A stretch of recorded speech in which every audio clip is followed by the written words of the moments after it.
үчүн.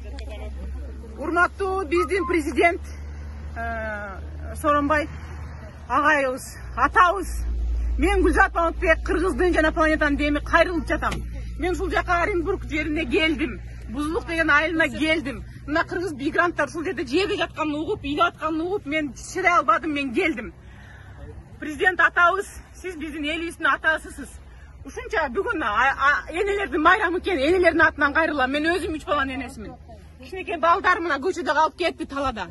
Мына кичинекейлер, могул кичинекей бала, бул келиндин баласы экен. Өзүнүн боюнда бар. Баласы менен операцияга келген экен, мына азыр арылдап, суук палаткада жатат, бүт жагынан шамал урат. Урматтуу кыргыз элим, урматтуу кыргыздын жигиттери, ойгон кулачы. Ушундай энелерибизди талада эле калтырып коебузбу? Мен үнүм Кудайга жете турган болду го. Кыргыздын чыган жигиттери, лидерлери бар го. Колума эмне келет деби, кылчы. Казак бетондорго чыккылачы, депутат боорлорун чыккылачы, министр боорлорун чыккылачы, колуңардан келген баарын жасагылачы. Бирөө дагы оорубайт экен, коронавирус болуп, бирөө дагы оорубайт экен. Эч кандай жугуштуу эчтекеси жок. Жөн эле Кыргызстанга кетсинчи. Үйлөрүнөн кууп чыгышты. Хозяиндер үйлөрүнөн кууп чыгышты, акчалары жок, аренданы төлөгөнгө. Продуктылары жок калып, айласы жок келиптир. Бирөөлөр бир жалган маалымат менен келип калыптыр, бирөөлөр ушундай айласы жоктон келип калыптыр. Бирок ал экинчи срок, азыр уже не важно. Азыр ушу элди алып чыгып кетели. Кыргыз көчөдө калган эмес, кыргыз кор болгон эмес. Кыргызга боору күйөт, боору ачыйт, боору тартат. Ар бир кыргыздын жигитине кайрыларым. Энелерге да кайрыларым. Ушул видеону тарат. Кыргыздын энеси тарат. Кыргыздын кызы тарат. Кыргыздын кыздары мындай кор болбошу керек. Мен мынга чыдай албайм. Москвадан бери келдим мен. Бирөөңөр жоксуңар. Депутаттардын бирөө жок. Посольстводон бирөө жок. Каяктасыңар? Мен кече келдим, жаман болуп атам, түнү мен уктей албадым. Кантип жатам мен? Сен кантип жатасың, кыргыз? Кантип жатасың, карачы кыргыз? Бул мигрант кыргыз. Акча тапкан кыргыз.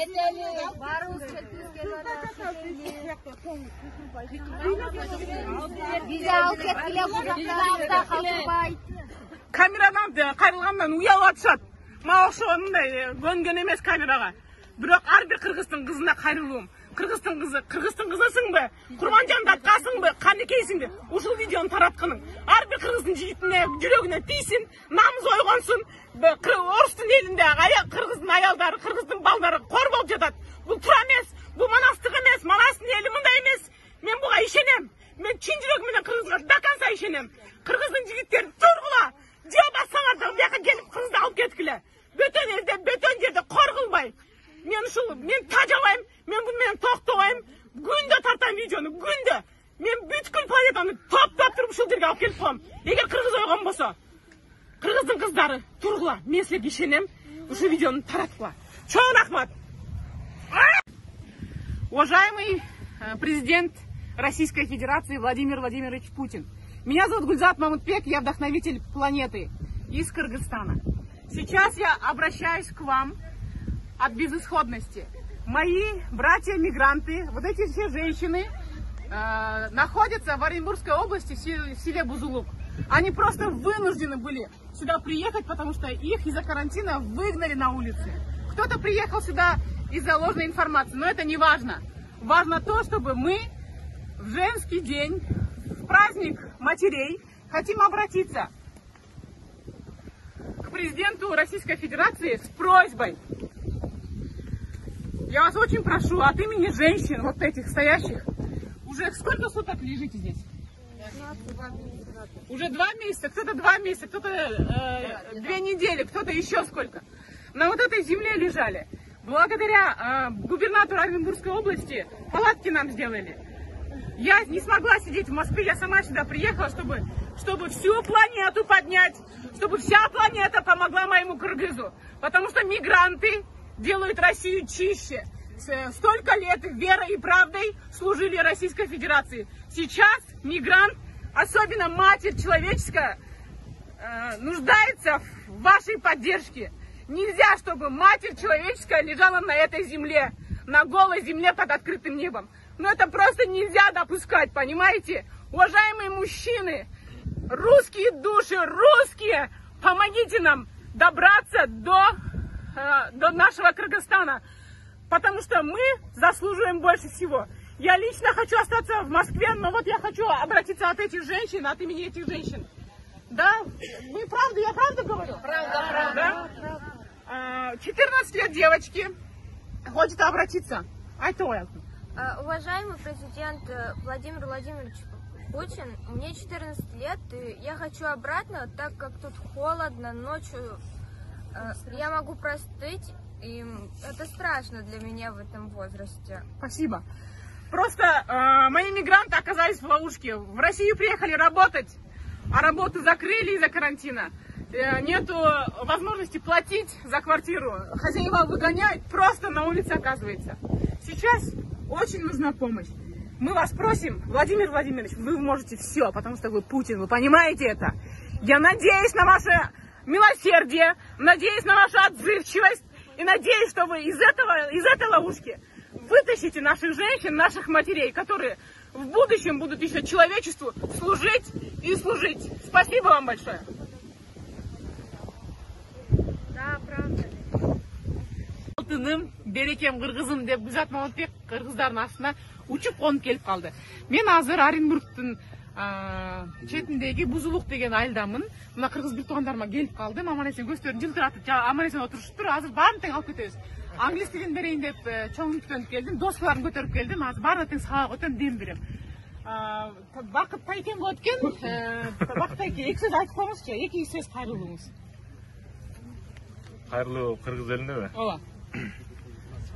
Ассаламу алейкум кыргыз элим. Кандайсыздар?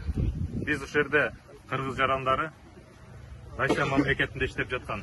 Өз элибизге, өз жерибизге жетпей, Оренбург шаарында Бузулук районунда ушул жерде кармалып турабыз да. Бу жерде жатканыбызга ушул жерде 12 күн болду бүгүн, 12-чи күн. 4 күн барыбыз сызда жаттык. 4 күндөн кийин Оренбург шаарынын областтын губернатору келип ушул палаткаларды тигип берди. Кыргыз элине жардам кылып да. Биздин бийлик, биздин сөздөр бийликке жетпей жатат. Элчилигибиз иштебей жатат. Мен ошону кичине нааразычылык айтып коеюн биздин Жекшенкулов мырзага. Элчилик эл үчүн иштеп атат болуш керек да, менин оюмчачы. Ушул ал эмне үчүн шайланып келген да, ушул кыргыз элинин көйгөйүн ушул жерден чечейин деп шайланып келген да. Менин кичине күйгөнүм да, мейли келбей эле койсун бул жергечи. Берде лидер балдарга баарына чыгып атат телефон аркылуу. Жок дегенде телефон менен кандай жатасыңар? Биз биякта силердин тагдырыңарды чечип, чуркап атабыз деп койгон эле бизге жетиштүү болчу. Бактайке ошонун сөзүн айтып кетейин. Мен Алик байке менен өзүм лично сүйлөштүм. 24 саат иштеп атышат, посольство өзү иштеп атат. Карантинге бүт посольстволор жабылган, бирок посольство, биздин посольство, бир гана биздин посольство иштеп атат. Алар дагы аракетин кылып атышат, чачырып атышат, честно, чын эле чачырып атышат. Ошол мен өкмөттүн адамы эмесмин, мен элдин адамымын. Мен өкмөткө да тартпайм, эчкимге тартпайм. Мен негизи мирный адаммын да. Ошо ото жолдорундай түшүнбөстүк болбосун деп мен ошол жака келдим. Ошондуктан азыр ар бир кыргыздын жаранына, ар бир кыргыздын жылдызына, ар бир кыргыздын бизнесменине, жана саясатчы адамдарына кайрыларым, урматтуум. Сен жардам беришиң керек. Ар бир кыргыздын колунан келет.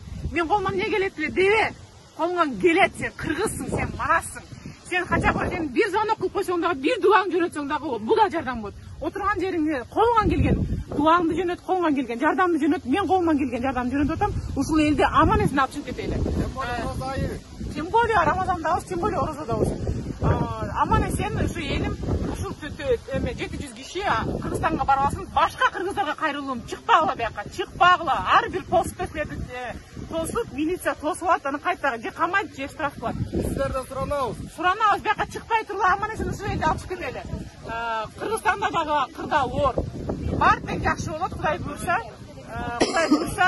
Кудайга дуа кылып туралы, Чыкпагыла, чыксаңар тостан киргизбей талаада эле каласыңар.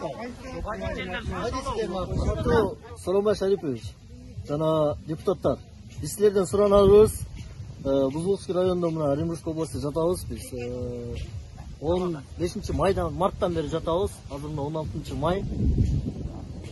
Биздин силерге болгон суранычыбыз, бизге коридор ачып берсеңиздер, кол коюп коюңуздар, что ушул жерде кыргыз жарандары кетип калышсын деп.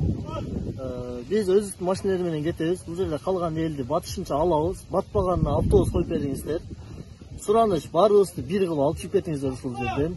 Сиздерден болгон ушул эле суранычыбыз. Бизге силерден акча жардам керек жок. Жана башка эч кандай жардам керек жок. Болгон эле бизге кол коюп бериңиздер. Кыргыз жараны ушул Россиянын ичинен чыгып кетсин деген кол коюп бериңиздер. Кыргызстанга баргандан кийин биз даярбыз. 14 күн дейсиздер, канча дейсиздер, обсервацияга жатып, болгон айткан шартыңарга баарына биз макулбуз. Мына бүткүл элдер, Вот мы сейчас находимся в Оренбургской области, в селе Бузулук. Вот местная администрация помогает очень сильно. Мои братья находятся сейчас вот в такой ситуации, да, в таком положении, и это неправильно. Я не согласна с этим. Я вообще не согласна. Уважаемая кыргызская сторона, уважаемая казахская сторона, уважаемая русская сторона, решите, пожалуйста, вопросы. Вот смотрите, я не согласна, чтобы мой народ вот так жил. Я не согласна. Честно, я буду делать все, что угодно, все, что в моих силах, чтобы отправить этих людей домой. Почему? Потому что они хотят домой. Их выгнали из домов в Москве, в России. И они сейчас едут домой. И назад дороги нет. Палаты вот так вот сделали. Оренбургский губернатор палаты им поставил. И надо что-то делать. Надо что-то делать, братцы. Нет, так не пойдет. Надо что-то решать. Здесь холодно. Я здесь в машине сижу, замерзла, а там в палатах лежат женщины, беременные, 14 беременных здесь, 3 детей, 7 месяцев грудничок. Понимаете? Поэтому все, давайте, братцы, что-то решать. Что-то надо делать. Я приехала здесь, чтобы людям чуть-чуть дать позитива, чуть-чуть дать мотивации, но надо забирать их. Хорошо? Давайте будем что-то делать.